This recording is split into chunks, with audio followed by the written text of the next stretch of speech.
Expert detectives.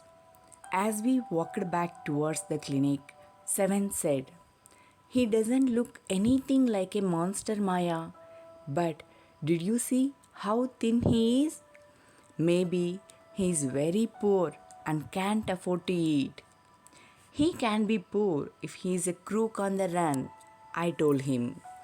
He has probably got millions of rupees stashed away somewhere in that room. "Do you really think he's a criminal, Maya?" "He doesn't look like one." Nishad looked doubtful. "Of course he is 1-7, I said. "And he certainly isn't starving. Mr. Mehta told us that Ramesh brings his meals up from the restaurant downstairs." "But Maya, Mr. Mehta told us he doesn't work anywhere. So, how can he possibly have money to pay for food?" Nishad said. "Exactly," I exclaimed. "He must have lots of money hidden somewhere. Maybe in the trunk in his room. It's probably full of silver and gold and jewels and—" "What rubbish!" Nishad interrupted. "I know I am right, stupid," I told him. "By the way, Seven, did you see his scars?" I couldn't. It was too dark. But I bet he got them during a shootout with the police or something. Mummy told us quite clearly they were burn scars," Nishad said firmly. "Perhaps the police had to set his house on fire to force him out," I suggested. Seven looked unsure. On the Monday following Mama's birthday, Seven went alone with her to the clinic at Gurgaon, as I was spending the evening with a school friend. When they returned, Nishad told me he had been to see Mr. Nath, and I felt most annoyed that I hadn't been there. Seven had been quite upset about Mr. Nath's gaunt appearance and was sure that he was starving. He told me that he had knocked loudly on Mr. Nath's door that evening and said, "Open the door quickly, Mr. Nath." The man had opened it and asked him, "Lost another marble?" He had obviously recognized my brother. "No," said Nishad. He had taken the man's hand in his own and thrust a bar of chocolate into it. "Did you get a chance to peek into the trunk, Seven?" I asked. Nishad looked disappointed. "He didn't even ask me in," he said. Then he smiled. "But I did find out something, Maya.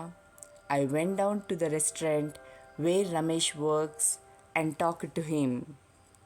"Good for you, Mr. Detective," I said, patting him on the back. "I hope you questioned him properly." Seven looked pleased. "Ramesh told me that he takes 2 meals for Mr. Nath every morning and evening, and 2 cups of tea, one in the morning and one in the afternoon. Ramesh says he's not very particular about what he eats. It's always the same food: 2 chapatis, some dal, and a vegetable. Mr. Nath pays cash and tips well." "Ramesh told me something very strange, Maya," Seven added. "Almost every Sunday, he carries 2 lunches to Mr. Nath's room, and the same man is with him each time. He is tall, fair, stout, and wears spectacles. Ramesh says his visitor talks a lot, unlike Mr. Nath, who hardly speaks." "Well done, Nishad," I told him. "Now that we have made some progress with our inquiries, we will have to sort out all the facts like expert detectives so that we can trap the crook." "How you do go on, Maya," Seven sighed. "How can you possibly imagine he's a crook? He looks so ordinary." Criminals can look quite ordinary, smarty, I retorted. Did you see the picture of the Hyderabadi housebreaker in the papers yesterday?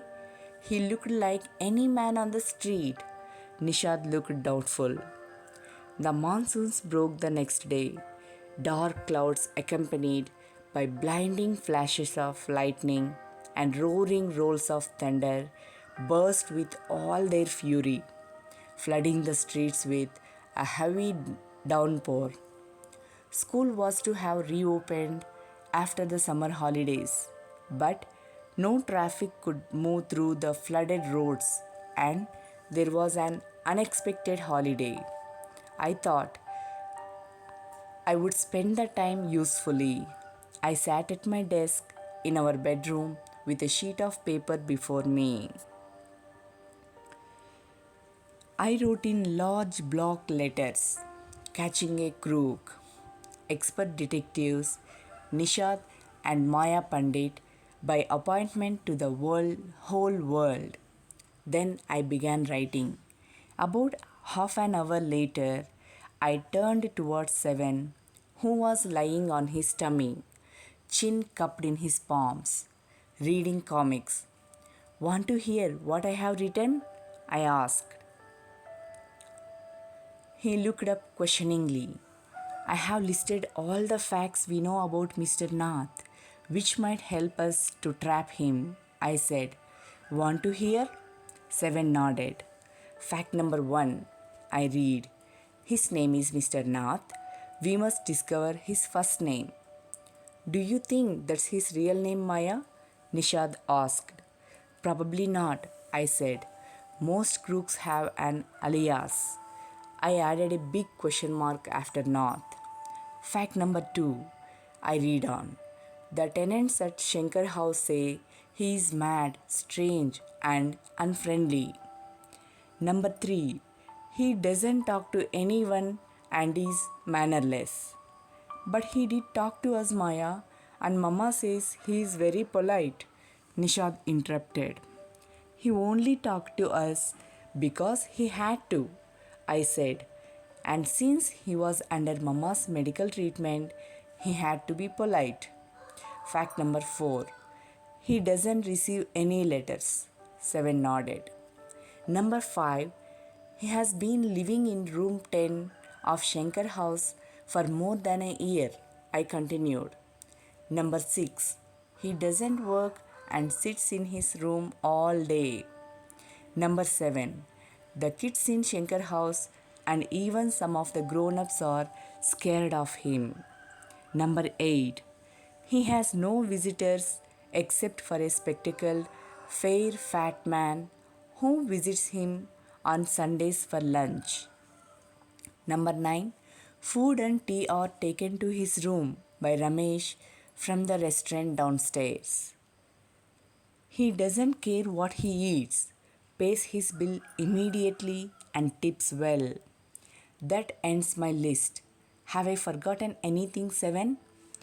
Nishad had obviously had been paying too much attention to my list of facts. All he could say was, poor man Maya, he must be so lonely if he doesn't have any friends.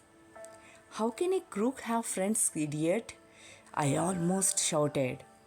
At least he has one friend, the one who meets him on Sundays, said Nishad.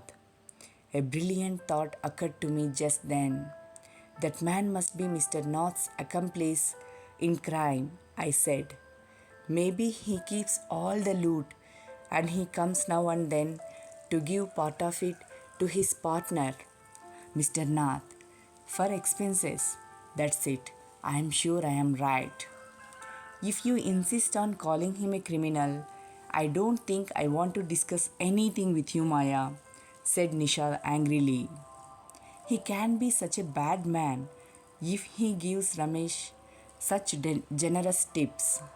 Ramesh probably knows something about his past, so Mr. Nath must be bribing him to keep quiet, I said. Nishad glared at me with his arms tightly crossed across his chest. I was beginning to get fed up with him. How can we make any progress with our investigations if you take that attitude, 7? I asked. I will cooperate only if you give up this idea about him being an escaped crook, said 7. You really make me angry. I almost hit him. I make you angry? You stupid oaf! I shouted. You make me mad. What is the point of all these enquiries if he is not a crook? If you think he is a nobody, what's the idea of bothering about him? Please tell me. Nishad looked thoughtful. I would like to find out why he is so thin and why he is so lonely. I want to know why he doesn't have any friends and lives alone. Try to understand, 7, I told him. If he has lived in Shankar house for a year and hasn't made a single friend, there's something wrong. He is obviously scared that someone will recognize him and give him up to the cops. Maybe no one's tried to make friends with him, Nishat protested. Why should anyone bother? You have seen what a nasty bear he is, I said. I don't care, said Nishat stubbornly. I like him and I'm going to try and be his friend. Friends with a crook? Ha! You are crazy, 7, I said. The cops will take you to jail with him. Do you want that to happen, you idiot? Nishad merely glared at me and quietly walked out of the room. My theory seemed to have made no impression on him at all. Sharada Dwivedi.